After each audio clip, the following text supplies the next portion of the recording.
आज मैं 9th class के भारती भवन की जो बुक आती है फिजिक्स के, उसके पहले चैप्टर्स के कुछ जो ऑब्जेक्टिव प्रश्न दिए गए हैं उनकी हम चर्चा करेंगे। तो सबसे पहले फिजिक्स का यह सिलेबस है जिसमें कि पहला पार्ट विज्ञान और मापन है, साइंस एंड मेजरमेंट। इसके बारे में हम जिक्र करेंगे और इसके सारे कंसेप्ट हम क्लास में लिखवा दिए गए हैं। पहले सब्जेक्टिव तब ऑब्जेक्टिव लिखवा दिए गए हैं, उसके बाद सारे टेस्ट भी लिए जा चुके हैं और आगे भी लिए जाएंगे। तो चलिए इस किताब के पहले पार्ट के जो ऑब्जेक्टिव क्वेश्चन दिए गए हैं उस पर हम चर्चा करते हैं। तो यहाँ पर सबसे पहले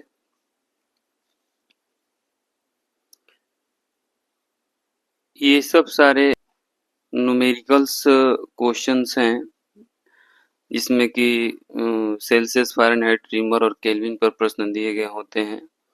ये सब बनाने वाले प्रश्न होते हैं। अब हम आते हैं अपने प्रश्नावली एक्सरसाइज के ऊपर, जिसमें कि यहाँ पर दिया है ऑब्जेक्टिव प्रश्न।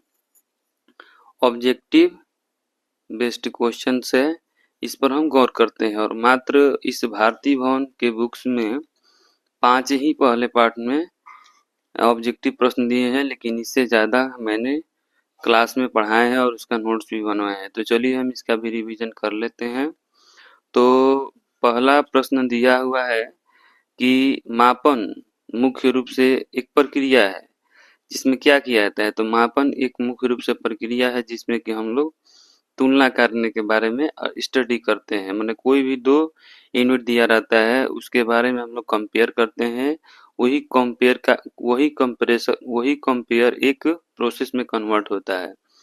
तो मापन मुख्य रूप से एक प्रक्रिया है जिसके चलते इसको तुलना करने की एक विधि भी बोला जाता है। दूसरा प्रश्न है, किसी राशि के परिमाण के पूर्ण विवरण के लिए क्या जरूरी होता है। तो मात्रक और संख्यांक दोनों जरूरी होता है। तीसरा प्रश्न दिया हुआ है इस बुक का कि एसआई मात्रक यानी कि एसआई यूनिट में कितने आधारी मात्रक होते हैं। तो 7 होते हैं मात्रक। चौथा प्रश्न है कि इनमें से कौन आधारी राशि नहीं है। तो इनमें से आधारी राशि कौन नहीं है, तो इसमें से वेग जो हो जाएगा आधारी राशि नहीं है। बाकी द्रव्यमान, समय, विद्युत धारा जो होते हैं आधारी राशि के श्रेणी में आते हैं। और 5वां लास्ट इसका ऑब्जेक्टिव प्रश्न है कि 1 केजी में कितना ग्राम होता है। तो 1000 ग्राम होता है।